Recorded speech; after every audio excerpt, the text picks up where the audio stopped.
Now let me pass on one great rule to you, which has been discovered in interviewing self-made millionaires. Self-made millionaires look into every failure for something good. They say there's got to be something good in this that I can benefit from, and surprise, surprise, they always find it. Second is, self-made millionaires always seek the valuable lesson in every setback or obstacle or temporary failure, and they always find the lesson.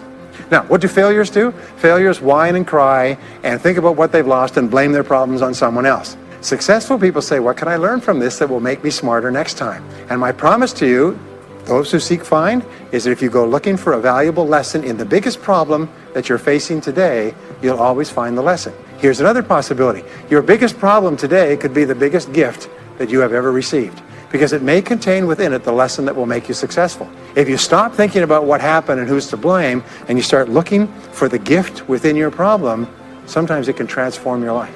The next key is to dedicate yourself to lifelong learning. Now, what takes you from rags to riches is personal development, personal and professional development. In the 21st century, as Peter Drucker says, knowledge and skill are the keys to the 21st century.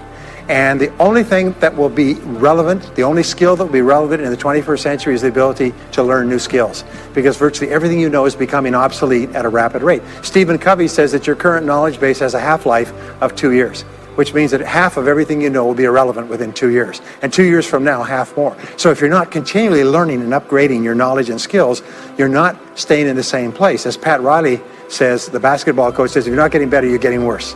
If you're not constantly learning, you're actually falling behind. So here are the 3 keys to continuous learning. Number 1 is read in your field 30 to 60 minutes each day. In other words, turn off the television, turn off the radio, put aside the newspaper, and just read in your field. The very best places to read, by the way, are books. Read books, the best-selling books written by the most successful people in your field, because books contain a wealth of riches that can enable you to function at a far higher level, to get much better results than you could before. So read 30 to 60 minutes a day. I've had people tell me, countless people over the years, that reading an hour a day has doubled and tripled their income within a year. The second thing you do is take every course that you possibly can. The courses and seminars that are available to you in your field, that are given by professionals, that are courses that have been developed over years and years and years. They have been tested and tested and tested. The person who is talking to you for several hours has spent thousands of hours learning their subject. They have dry tested this or done test runs with thousands of other people. When you take a course, you can learn enough information in 1 or 2 days, more than you could learn in 2 or 3 years or maybe even a lifetime, all distilled and put together. People say, I can't afford a course. You cannot afford not to buy books. You can't afford not to go to courses. Some years ago, I had a dentist, and he was a very successful dentist. I was recommended to me by a friend. And this dentist retired at the age of 53. And just before he retired, he sold his practice for about $2 million. Just before he retired, he told me why. He said about 8 years before, he had attended a dental congress in Hong Kong. This is from California. He'd flown all the way to Hong Kong to attend this International Dental Congress because there were specialists giving private lectures, sort of plenary sessions on the side. And he attended this session, and it was on a particular technique of cosmetic surgery that this dentist had developed that no one else knew, where you could basically straighten out a person's entire front jaw so they look beautiful at a very low cost, at a very high level of effectiveness. He came back and he began implementing this in his practice. People began flying from 500 to 1,000 miles away. Every dentist sent their families, members, and themselves to this dentist. He was able to charge whatever he wanted to charge. He said 8 years later, he retired as a self-made millionaire at the age of 53 to enjoy his money for the rest of his life from what he learned from one session at one convention at one course. Now, that is a true story, and maybe it's an exception, but you can never tell where the information is going to come from. The third way that you can upgrade your skills is listen to audio programs in your car. The average driver drives 500 to 1,000 hours a year, 25 to 50,000 miles. If you listen to audio programs in your car, according to the University of Southern California, you will get the equivalent of almost full-time university attendance just listening to learning material as you drive around. It can totally and profoundly change your life. Very, very important.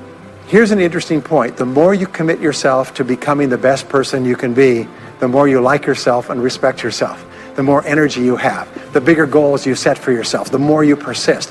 When you invest in yourself and you read and learn and upgrade your skills, you're telling yourself, wow, I am a person with a great future, and it's up to me to maximize my potential. And your self-esteem goes up, your self-respect goes up, your sense of personal pride goes up, and you started to get promoted more and paid more in every part of your life. Get around the right people. This is a key for becoming a self-made millionaire. Dr. David McClellan at Harvard did studies for 25 years looking into why it is that some people succeeded greatly in life. What he found was as much as 99% of your success in life is going to be determined by what he called your reference group. Your reference group are the people with whom you habitually associate. They're the people that you associate with at work, the people you associate with home, your church, your political party, your social circle. What he found in working with people is that changing a person's reference group totally transformed the way they think. Why?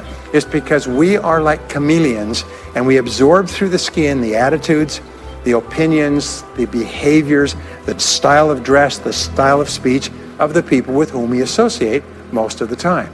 If you start to associate with winners most of the time, you find that they have a totally different worldview. They're positive, they're upbeat, they're focused, they're learning, they're growing, they're positive at what they're doing, and you start to become like that. Next is be prepared to climb from peak to peak. One of the keys to becoming a self-made millionaire is to realize that life is never one continuous train. It's always up and down. So it goes up. Like if you climb a mountain peak, you have to go down into the valley before you climb the next peak. So all of life is cycles and trends. All of life is cycles and trends. And there's up cycles and there's down cycles, and there's up trends and there's down trends. The question is, what is the general direction of your trends? We say this, is that life is 2 steps forward and 1 step back. Successful people focus on the 2 steps forward, and then they protect themselves on the downside, so that each time there's a step back, they're still further ahead than they were before. The next one, which is to develop resilience and bounce back. Developing resilience and bouncing back is one of the key qualities of self-made millionaires, because as I said right at the beginning, most things won't work. This is a very interesting point, is that you're going to be knocked down over and over again, and what we know, as my friend Charlie Jones says, is you have to bounce, don't break. And when things go wrong, bounce. And so what I learned many years ago was this interesting technique of what is called mental rehearsal. And mental rehearsal says that you mentally prepare for the inevitable downturns before they occur. So you say, all right, in the course of life, things are going to go wrong, but when they do, I'm not going to become upset. I'm not going to get mad or angry or anything else. I am just going to take it and learn from it and pick myself up and keep going. Sometimes I ask this question, does anybody here have any problems? Everybody says yes, everybody's got problems. Well, here's the rule, is all of life is a continuous series of problems. They never end. The problems just keep on coming, like the waves of the ocean. The only break in this unbroken series of problems will be the occasional crisis. So life will be problem, crisis. It's like the waves of the ocean, 6 problems and a crisis, 6 problems and a crisis. Which means that everybody here is either in a crisis right now, has just gotten out of a crisis, or is just about to have a crisis. So what we have found is this, the hallmark of superior people, 30 years of research, is how you respond to a crisis. How you deal with problems and how you respond to a crisis. And what we have found is this, is superior people look for the solution to every problem. They don't allow themselves to become upset and angry. When something goes wrong, they say, okay, what's the solution? And they become intensely solution-oriented. When you have a very intense problem, that stimulates creativity to solve the problem. So what you do is you write and define the problem clearly. If you have a problem, you say, wait a minute, what is my problem? What is it that I'm worried about? And write it down. And the very act of defining a problem clearly often triggers the solution to the problem. One last technique that I want to give you with regard to your major definite purpose. And if you only do these 2 things as a result of our time together, they will transform your life. You've already identified the one goal that can have the greatest positive impact on your life. Now what you do is you take that goal and you write it at the top of a page in the form of a question. And you say, let us say your goal is to double your income. That could have a major impact on your life. You say, what are all the things that I could do to double my income in the next 12 months? Write it as a clear question. Even better, if you're earning $50,000 a year today, write, what could I do to earn $100,000 over the next 12 months? The more specific the question, the better. Then you devote yourself to writing 20 answers to this question. You must write a minimum of 20 answers. Work harder, work smarter, start earlier, stay later, change occupations, upgrade my skills, whatever it is, keep forcing yourself to write till you've written 20 answers. We call this mindstorming. The first 3 to 5 answers will be easy. The next 3 to 5 answers will be difficult. The last 10 answers will be incredibly difficult. But I have given this exercise to people who've gone on to become millionaires so many times I've lost track, because they often find that the 20th answer changes their whole life. And if you've ever done this once, it's absolutely staggering. More people have become millionaires with this simple idea of mindstorming, what I call the 20 idea method, than any other single method of creative thinking ever discovered. Once you've got your 20 answers, pick one answer and take action on it immediately. Once you've got, it doesn't matter what it is, just take one answer and take action on it, and that will keep you thinking and acting creatively all day long. And the next key to becoming a self-made millionaire is to become an unshakable optimist. An unshakable optimist means that you think and talk about what you want most of the time. Optimists think and talk about what they want. They look for the good in every situation. They seek the valuable lesson. They're constantly feeding their mind with great ideas, which opens up new perspectives. What I have found is that optimists have 3 wonderful qualities. Number 1 is they learn more things. As a result, they dramatically increase the likelihood that they will learn the right thing at the right time. Number 2 is they try more things, which dramatically increases the likelihood that they'll try the right thing at the right time. And number 3 is they persist. They never give up. Optimists make a decision that once they've decided they're going to become wealthy, they just never stop until they achieve that goal. Now, will they have many setbacks and obstacles and difficulties? Do you know that almost everybody succeeds in a different direction from what they originally intended or from what they originally thought? But they just keep going. Almost like a football player running down the field, running, blocking, changing, moving back, forward, continually, but never loses sight of the goal. So optimists learn more things, try more things, and persist longer. I want to leave you with the last 2 qualities of self-made millionaires. Second to the last quality is that they develop the qualities of courage and persistence. I said before, the biggest single obstacle to success is the fear of failure. The antidote to the fear of failure is the habit of courage. And what we know is that you need 2 types of courage to succeed. The first type of courage is the courage to begin. It's the courage to launch with no guarantees of success. Someone once said that if all obstacles must first be removed, nothing will ever get done. So successful people are willing to think, plan, make decisions, and then take action with no guarantees. We say leap and the net will appear. Take action with no guarantees and then learn. The second part of courage is the courage to endure. It's the courage to persist. It's the courage to keep on keeping on. It's to make the decision in advance that you will never give up. No matter what happens, you will never give up. You will get knocked down over and over again, but you'll never give up. And the interesting thing is if you make that decision in advance, you'll find yourself continually bouncing back. So courage means the courage to begin and the courage to endure. And the final quality of self-made millionaires, and Napoleon Hill called this the master key to riches. After studying 500 of the richest people in American history, he said it's the quality of self-discipline. It's the ability to make yourself do what you should do, when you should do it, whether you feel like it or not. The quality of self-discipline is the quality that will make you a big success. It's the ability to force yourself to do what you know you should do. And here is the wonderful discovery. This persistence is self-discipline in action. Every time you persist, you build your self-discipline. Every time you practice self-discipline, you build your ability to persist. And the 2 of them are tied into your self-esteem. So the more you persist, the more you like yourself. And the more you like yourself, the more discipline you have. And the more discipline you have in practice, the more you like yourself. As a result, the more you persist. And eventually you get onto an upward spiral where you become absolutely unstoppable. You reach the point where you know you can achieve the goal and nothing in the world can stop you. And every step that you take forward makes you stronger and stronger and stronger until finally people say, I know one thing about him, I know one thing about her. You cannot stop him or her. Once they decided they want something, they will not stop until they get it. And when you develop that quality, there will be nothing that is impossible to you. So let me just leave you with these last points. We're living at the very best time in all of human history. More people are going to make more money in the next few years than have ever been made in all of human history.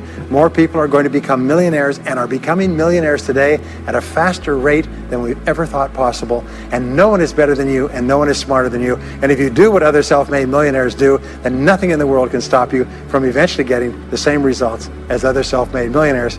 And I hope you do. A beautiful line I read not long ago said, the best way to predict the future is to create it, which means to have a vision, and even though the vision is in the air or the sky, then build a foundation under your dreams. And when you see men and women who rise from poverty and obscurity to fame and renown, you invariably see someone who had a vision of what they could be and have and do that was far beyond what they were. Every one of us has had an experience. At one time when we were small, we had a vision of being grown up and having our own cars. And as we grew older, we had a vision of having our own homes and our own families. And as we grew older, we had a vision of traveling and going to Europe. We fulfill all our visions. The wonderful thing is this, is that we always tend to achieve our goals. The problem is that our goals are set so low that even when we do achieve them, they don't turn us on. They don't fill us with enthusiasm. So dream big dreams, if you like, and focus on results, not activities. This is the key. Be clear about the results that you're trying to accomplish. This is one of the keys of peak performance, by the way. All peak performers are result-oriented. All losers or underachievers tend to be activity-oriented. And in activity orientation, what they do is they work very, very hard. Sometimes they work frantically. Sometimes they work longer hours than you do, but they lose sight of the results. Ben Trigo, the strategic thinker, said, "Very worst thing in the world is to do very efficiently what need not be done at all." And many of us work very, very hard to do very efficiently what need not be done at all. And anybody who's ever had employees will tell you that every single day you come across your employees doing something very diligently, but it's completely irrelevant to the success of the business. So focus on results. Here's a key question to ask yourself in your working life. I think it's one of the most important key questions. I'll give you two. Number one is, what results are expected of me? What results are expected of me? Not what activities, but what results or what outputs, what am I supposed to produce in my job? A second question you can ask yourself is, why am I on the payroll? Why am I on the payroll? What results are expected? The results that are expected of us in selling are sales. And the only time that we are working is when we are doing something that contributes directly to that result. Isn't that true?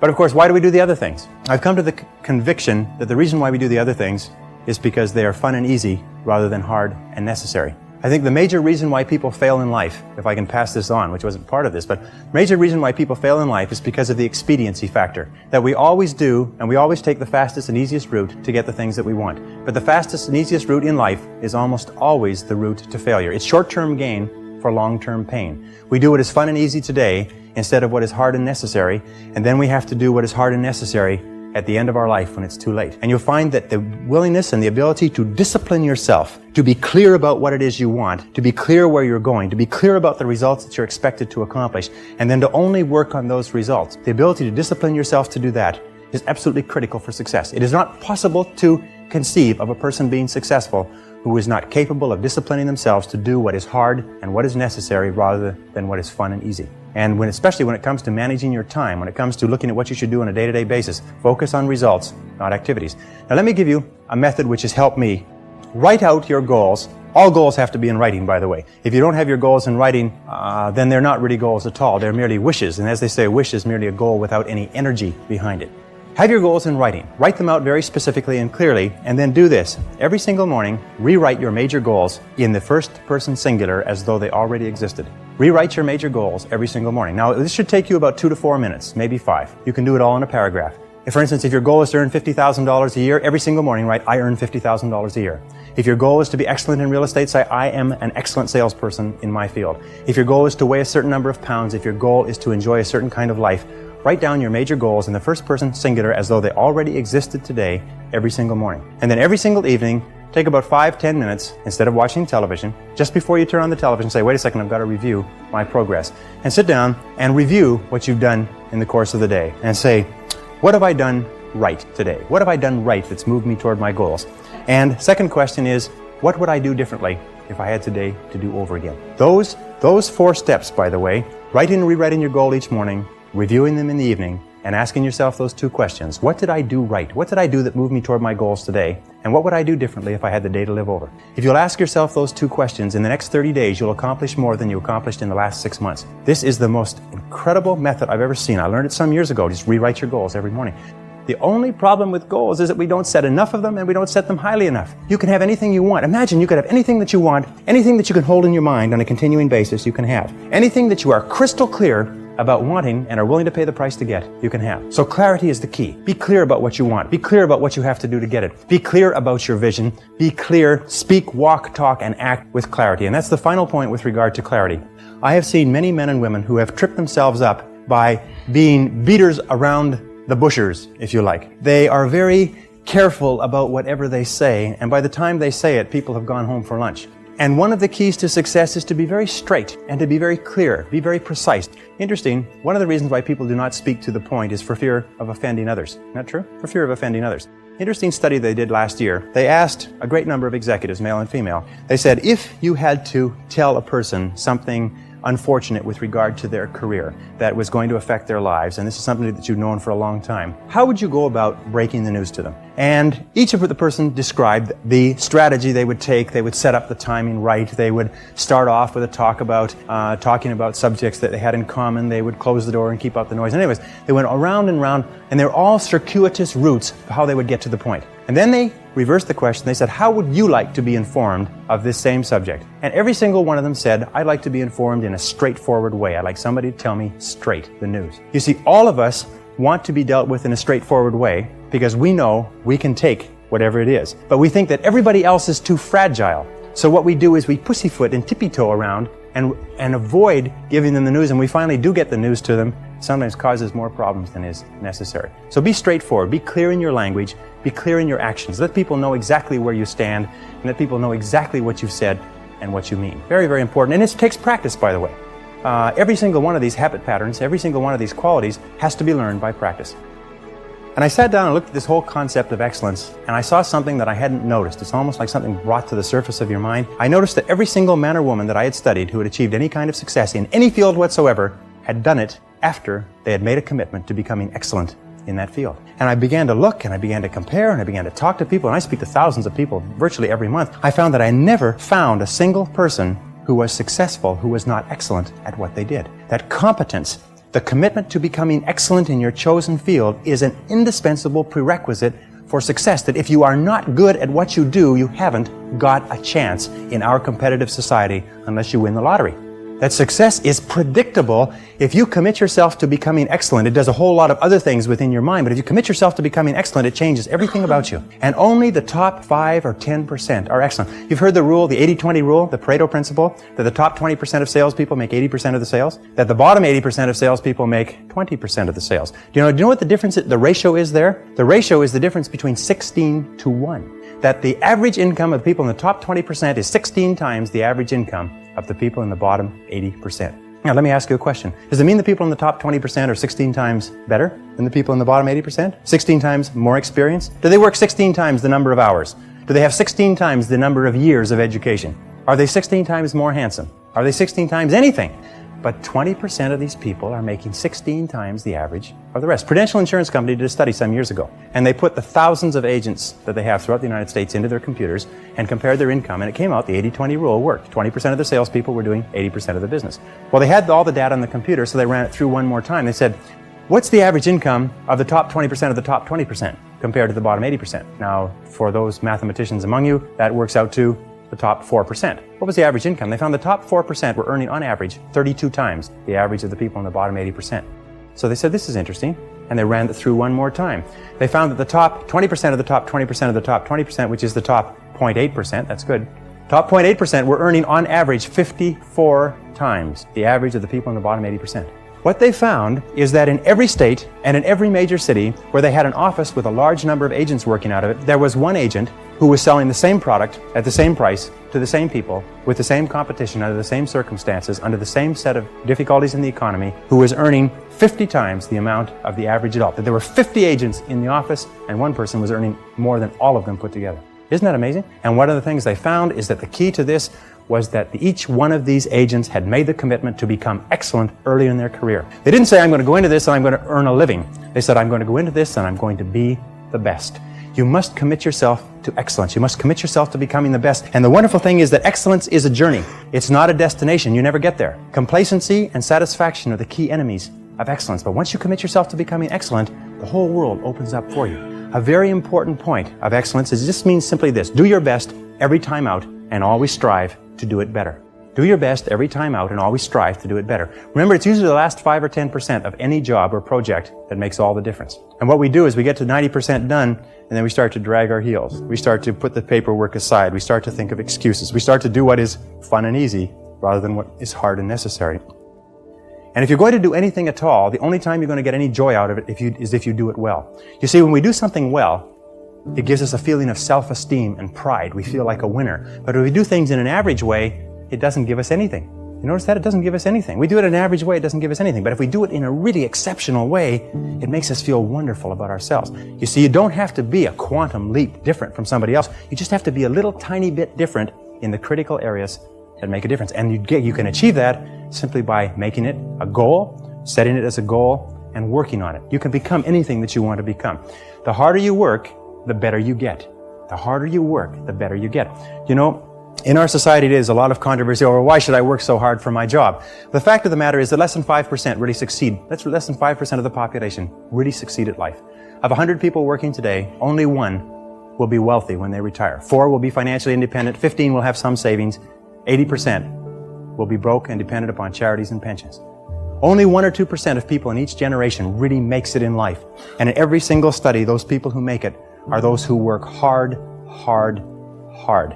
And if you think that it's hard to be successful, try being a failure. Try coming to the end of the trail with no money, dependent upon pensions, and you don't know what hard is until you try living like that. But if you work hard, the average self-made millionaire in America works 12 to 13 hours a day, works about 60 to 65 hours a week. I'll tell you this with regard to hard work, that in our society, you only work 8 hours a day for survival. Everything over 8 hours is for success. If you're only working 8 hours a day, you better have a rich uncle, or you better have somebody else who's going to take care of you, because 8 hours a day only gets you survival in our society. Because it's so competitive that somebody else is working 9, they've got an edge on you. Somebody else is working 10, they've got a bigger edge on you. Every hour over 8 that you invest is an investment in your future, is an investment in your success. And if you put in the hours over 8, whether it's studying or reading or working, if you put in the hours, it will pay off, and it will pay off in spades. It's like throwing seed in the ground. When you throw a seed in the ground, the plant that comes up is not just one seed, it's hundreds of seeds. There's a crop that you put in, but you must put the seed in the ground first. The market only pays excellent rewards for excellent performance. It pays average rewards for average performance. It pays below average rewards for below average performance. And I talk to men and women all over America who are unhappy, and they're sad, and they don't like their work. And you know why? It's because they're not good at what they're doing. Well, let me give you a couple of key points. First of all, you'll never have a feeling of self-esteem and self-worth. You'll never feel wonderful about yourself until you know that you are good at what you're doing. Number 2 is if you do not love your work enough to want to be the best at it, get out of it the way you would get out of a burning house. Do not stay at a job that you do not love, because it is the high road to failure, dissatisfaction, frustration, and unhappiness in life. Develop a sense of urgency. A sense of urgency is a quality that is possessed by only 2% of the population. 2% of the population do things fast. 2% of the population have a bias for action. Imagine if you owned a company and you had 2 people in the company, and both of them were reasonably well talented, both of them were doing reasonably well, except one person had a sense of urgency and did things fast. And every time you give them something to do, they took it and they ran with it like a ball player catching a fumble and running for the goal line. The other person got to it after lunch, or maybe next Monday, or no rush, week's almost over, Thursday afternoon, and so on. Which one would you give additional responsibility to? Which one would you promote? Which one would you spend money training? Which one would you send to places where you needed help? It's always the person with a sense of urgency. The Gallup organization that just did a wonderful book called The Great American Success Story, they surveyed 1,500 people in Marquis Who's Who in America, 1,500 of the most respected men and women in America, and they asked them, what do you consider to be the most important single quality of success? And they agreed almost unanimously on common sense. Just common sense. Good common sense. As my friend Charlie Jarvis says, the average person has an enormous amount of common sense because they haven't used any of it yet. You can train your mind to have common sense. You can train your mind to think things through before acting. In my experience, action without thinking is the cause of every failure. Action without thinking is the cause of every failure. And common sense comes from taking the time to think things through before you act. Listen to your intuition. Your intuition is one of the best guides that you possibly have. You know from some of the other work that we've done is that each person has inside them an intuitive sense which will always give you the exact right answer for you. They've done some studies between men and women. When they test women's intuition, you've heard of women's intuition, everybody's heard of women's intuition, they find that when you give men and women tests and they're asked to answer on the basis of their intuition, men's intuition is equally as accurate as women's intuition. The only difference is that in real life, women have the intelligence to listen to their intuition, which is why they're smarter than men. And men do not listen to their intuition. Instead, they override their intuition because they're trying to get something they want the fastest and easiest way, even if their gut feeling says don't do it. Your intuition will always give you the most accurate answer for you. It's almost like an inbuilt computer that will take all of your life experience and knowledge and everything going on around you and give you exactly the right answer. So listen to your intuition. Learn from your setbacks. This is one of the characteristics of high-performing men and women, is that every single time they have a problem or a difficulty, they sit back and they dissect it and they learn everything possible from it. They try to develop general principles. From each setback, they say, what is the valuable lesson I can learn? So you take a look at everything that has happened to you, take a look at the very most difficult experience that you're in right now, and ask yourself, what is the most valuable lesson I can learn from this experience? And believe me, if you look for the lesson, in the Bible it says, seek and ye shall find. It doesn't say seek and occasionally you might find something. It says seek and ye shall find. If you look for the valuable lesson or the seed of an equal or greater advantage or benefit in every difficulty, you will find it. It's always there. And I love the line from Socrates that says, the unexamined life is not worth living, which means that the life where you do not take the time to reflect on your experiences. Aristotle said that wisdom is an equal measure of experience plus reflection. And the reason so few people have wisdom is what they have is experience, but they never take the time to sit back and reflect on what's happening to them, reflect on what they're learning. How many people here have seen people get out of bad relationships and get immediately back into bad relationships? Or get out of a lousy job and immediately join a company and get into another lousy job? What is the natural thing that people do? They get fired or laid off from a job, they quit, they go down the street, they look for what? Another job exactly like it. The hallmark of creativity is curiosity. The hallmark of ignorance and stupidity is the cessation or stopping from asking questions. And I've worked with some of the brightest men and women in this nation, and I find that the smartest people of all, the ones that have the greatest education and the most experience, are the ones who ask the most questions. They ask questions almost as if they were children, but they never stop asking questions. They're very open and flexible, and they have the ability, once they learn a new piece of information, to drop what they're doing if the new information contradicts it and do something else. Do you know what most people do?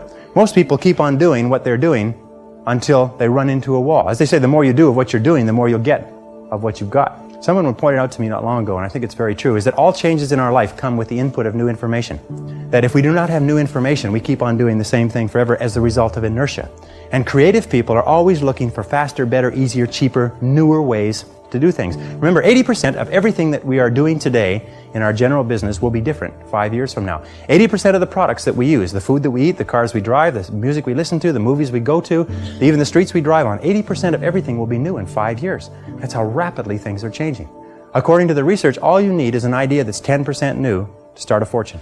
An idea that's 10% new. As a matter of fact, an idea that's more than 10% new is probably too new for the average consumer to accept it. An idea that's 10% new. How many times have you been going about your daily business and you see the need for a product or service? And you say, now I wonder why somebody doesn't produce that. And about 2 or 3 years, then you say, well, it can't be any good. I thought of it after all. And then 2 or 3 years later, a company comes out with that idea, or some company comes and makes $1 million that, and you say, I thought of that idea 2 or 3 years ago. Every single person here has had that experience. What you have to do is trust your ideas. If you decide that you're going to earn a certain amount of money, that you're going to achieve a certain level of wealth, that you're going to achieve a certain life estate, and you program that into your subconscious mind, and you then turn it over to your intuition, you will get the ideas, the insights, the inspirations necessary to achieve your goals. And that's the only difference between very wealthy, successful people and the average person, is that they simply follow their intuition. They're not smarter, they're not different, they're not more educated, they're not more talented, they just follow that inner guide. Develop the people skills that you need to be successful. Take courses in communications. Take courses in effective listening. Take courses in public speaking. You know, one of the most important parts of communicating and getting along well with others is the size of your vocabulary. You've probably heard that before. The size of your vocabulary, your ability to express yourself orally, your ability to stand on your feet, your ability to write effectively and get your point across to others will have a tremendous impact on your life. Because you cannot imagine a successful person who cannot communicate effectively with other people.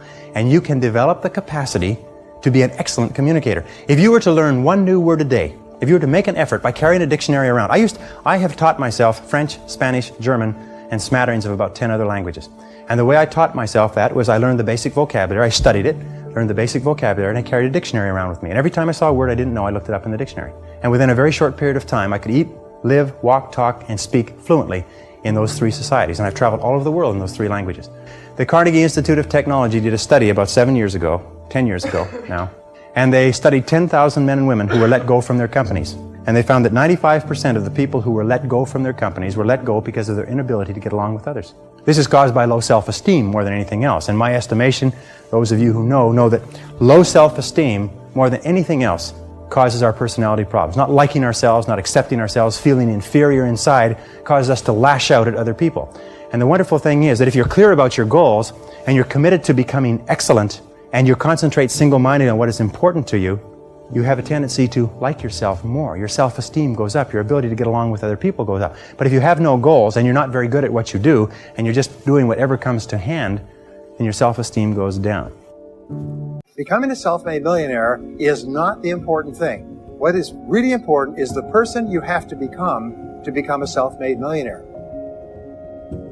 When I started off in this many years ago, I came from very poor beginnings. I did not graduate from high school. I finished in the half of the class that makes the top half possible. When I left school, I dropped out of high school. I could only get laboring jobs. I was told, by the way, if you don't get a good education, you won't do well in life. Don't get good grades, you won't get a good job. Don't go to college, you won't do well, and so on. And I believed that for a long time until I found there's hundreds of thousands, millions of people who dropped out of high school who went on to become millionaires and billionaires as well. The reason I say that to you, by the way, is don't let it hold you back. Don't let any experience that you've ever had in your life act as a brake on your potential, because there's hundreds of thousands of people who've had it worse than you could ever dream of who've gone on to accomplish wonderful things. So I worked at laboring jobs for several years. I worked in construction. I worked on farms and ranches. I worked in factories putting nuts on bolts hour after hour. And one day, in a state of frustration, I began asking this question: why is it that some people are more successful than others? So I began asking other successful people, what are you doing differently from me? And they told me, and I did it, and I got better results. I got into sales when I could no longer get a laboring job. And in sales, I noticed that one of the guys in my company was making 10 times as much as anybody else. And he was selling the same product out of the same office at the same price to the same people under the same conditions. And he was making 10 times as much as anybody else. So I went and asked him, what are you doing differently from me? And he told me, and I did it. Now, what I discovered, which changed my life and which brought us here today, is I discovered the law of cause and effect. The law of cause and effect, sowing and reaping, action and reaction, is the great universal or iron law of the universe. What it says is that everything happens for a reason, is that there are no causeless effects, is that even if we don't know what is causing the effect, we trace it back. It's the basis of the scientific process, of all medical research, of all marketing, of all business, is if you can define an effect that you want, you can trace it back and find somebody who at one time did not have that effect, and then find out what they did, and then do the same things, and you eventually get the same results. We say that success is not an accident. Failure is not an accident. Success leaves tracks. So if you just follow the tracks of other successful people, no matter where you're starting from, you eventually get to the same place that they get. This was a shocker for me because, and I learned later in psychology, by the way, that one of the two most important things we need to have to be happy and healthy is a sense of control, a feeling that we are in control of our lives, that things are happening for a reason, and a sense of coherence, a feeling that things fit together. Well, when I realized the law of cause and effect explained everything, I thought, wow. So in sales, I went to the top of my sales force. I read and I learned, attended courses, and especially I applied what I learned. And then when I got into sales management, I again read the books and took the courses and asked for advice. And when I got into real estate and importation and development and manufacturing and distribution and a whole series of businesses over the years, the first thing I did is I asked, how does it work? How do people succeed in this field? And then I buried myself and immersed myself. I spent hours and hours and hours studying, and then I did what the most successful people did. Interesting point. We say that nature is neutral. In other words, nature doesn't care who you are. It doesn't care if you're tall or short or male or female or black or white, educated or uneducated. Nature doesn't care. All that nature cares is that you do what successful people do. It's like making a recipe. Nature doesn't care if you follow a recipe. If you follow the recipe exactly, you get the dish. Nature doesn't care who's doing it. And that's the wonderful thing about our society. It's basically like justice. It's blind, is nature doesn't care. In fact, there are a lot of people who are not as smart and not as talented as you who are doing vastly better than you, not because they're better, but because they're just following proven success methods. Becoming a self-made millionaire is not the important thing. What is really important is the person you have to become a self-made millionaire. You have to become a totally different human being. One of my friends says that in order to achieve something you've never achieved before, you have to become someone you've never been before. And it's a really important insight, is the qualities that you need to develop, qualities on the inside to become a self-made millionaire, are incredible qualities that make you a vastly better person. Not only better in terms of character, determination, discipline, decision-making, strength, and so on, they make you a far better person. They round out your character in a far better way. So that the real payoff of becoming wealthy is not because you can eat more, because how many more meals can you eat? How many more clothes can you wear? Because it's the kind of person that you become, and then the kind of people that you associate, the kind of life that you have. If you have these qualities, your success is virtually guaranteed. And if you don't have these qualities, the qualities are learnable.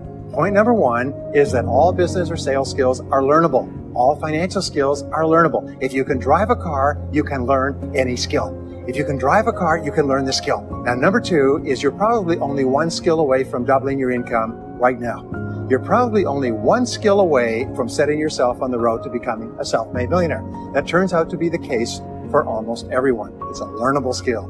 People say, well, I've never been very good with money. Well, get over it. Fact of the matter is, you can learn what you need to learn to achieve anything that you want to achieve.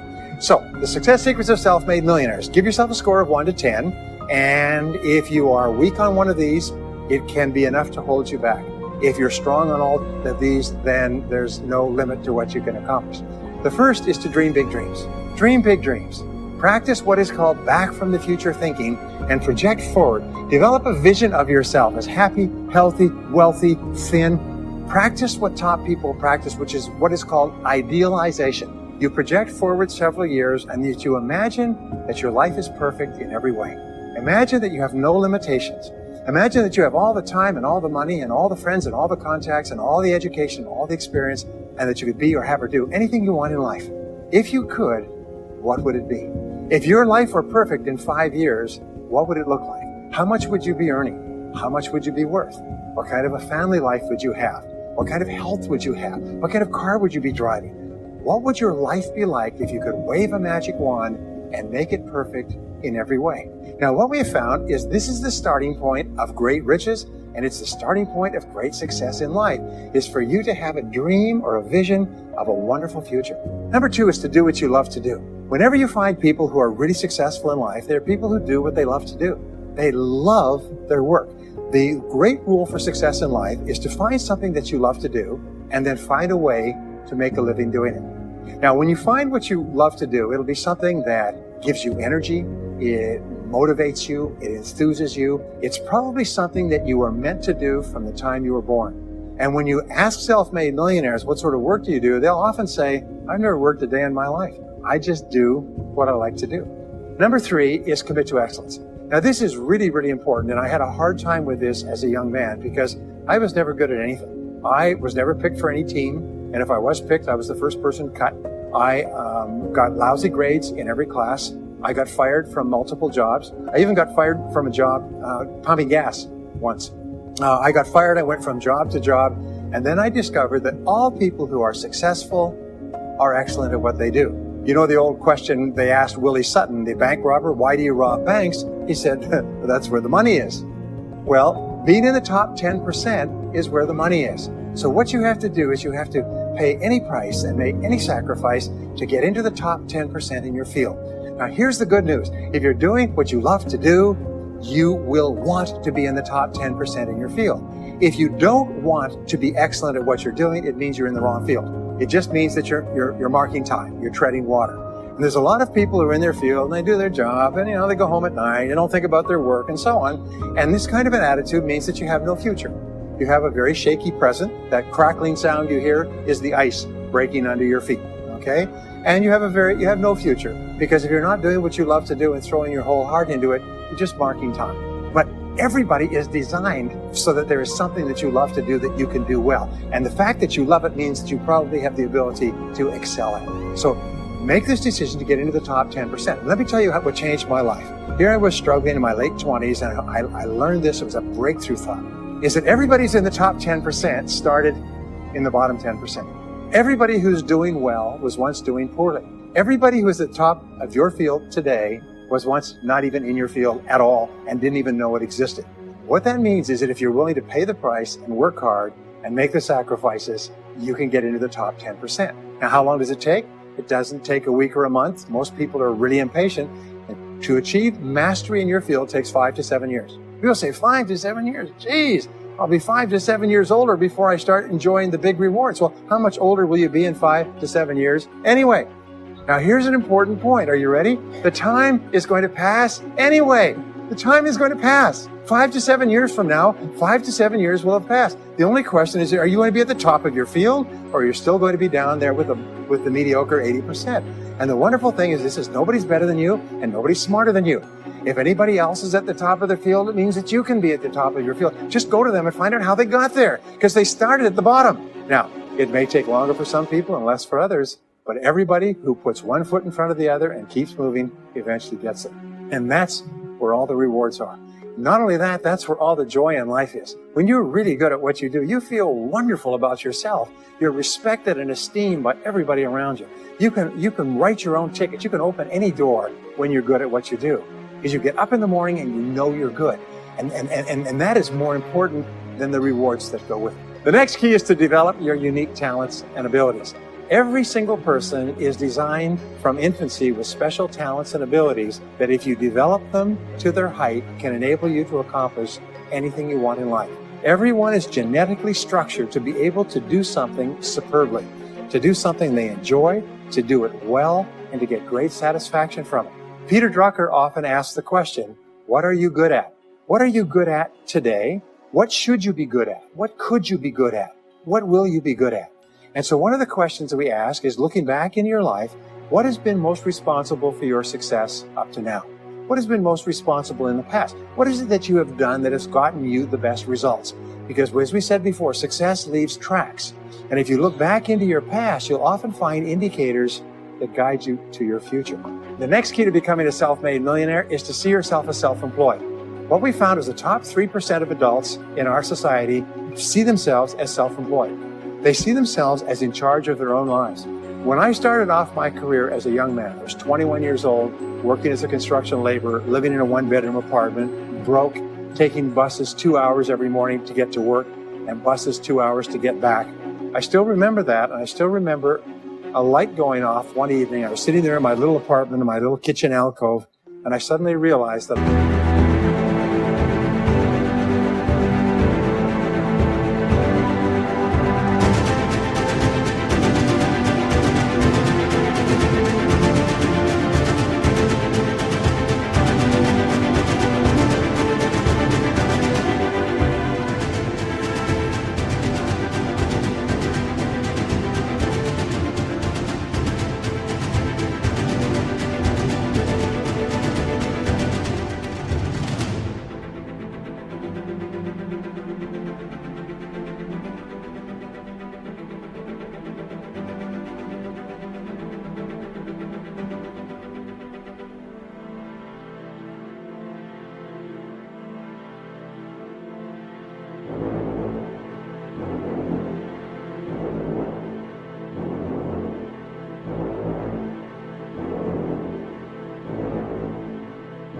I was responsible, is that I was in charge of my own life, that no one was coming to the rescue.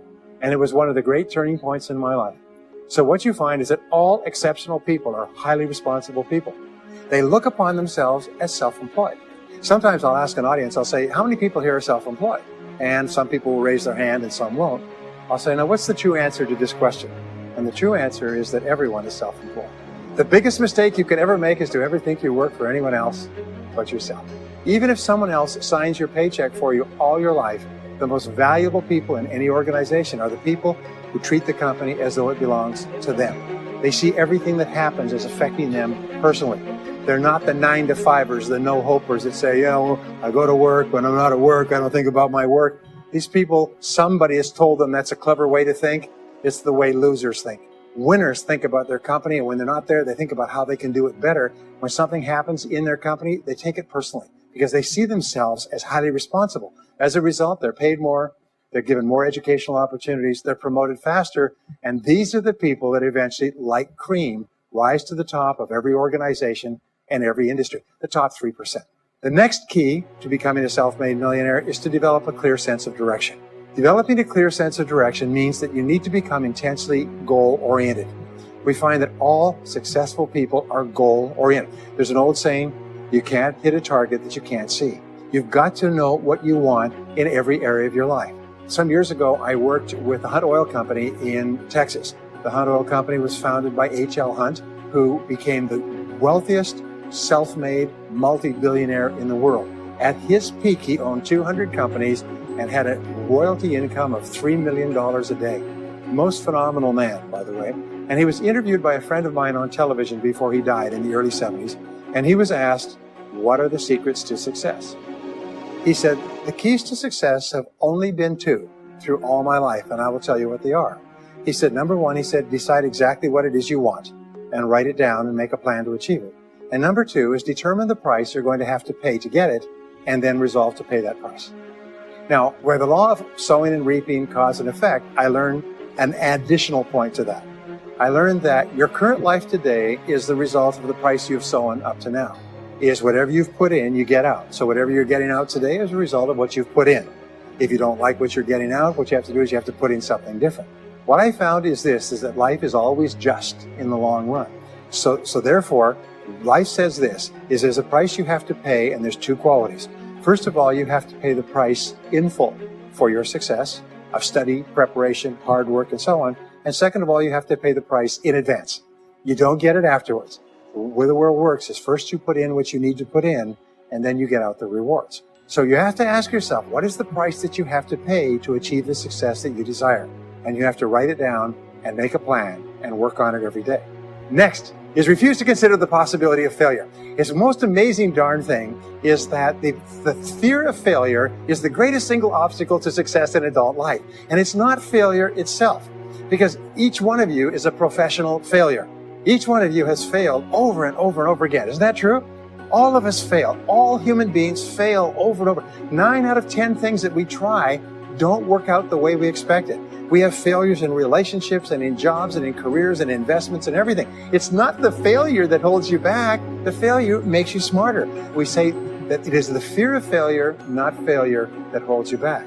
And the way that you overcome failure is you never consider the possibility of failure. The rule is this, is there's no such thing as failure, there's only feedback. Is when you try something that doesn't work, you get feedback, not failure. And recognize that most things you try aren't going to work the first few times. So what you do is you say, oh, that's an interesting bit of feedback. And you pick yourself up and you move forward and you have more feedback and you move forward. To become a self-made millionaire, you're going to fail over and over again, year after year after year. But your brain has a cybernetic mechanism, which means that sometimes you try something, you get feedback, which makes you smarter. And when you try something else, you get feedback, which makes you smarter. And eventually you reach the point where you're too smart and you stop making mistakes. You start to do more and more things right and fewer things wrong. But you can't get there unless you have experienced the failures. Henry Ford once said that failure is merely an opportunity to more intelligently begin again.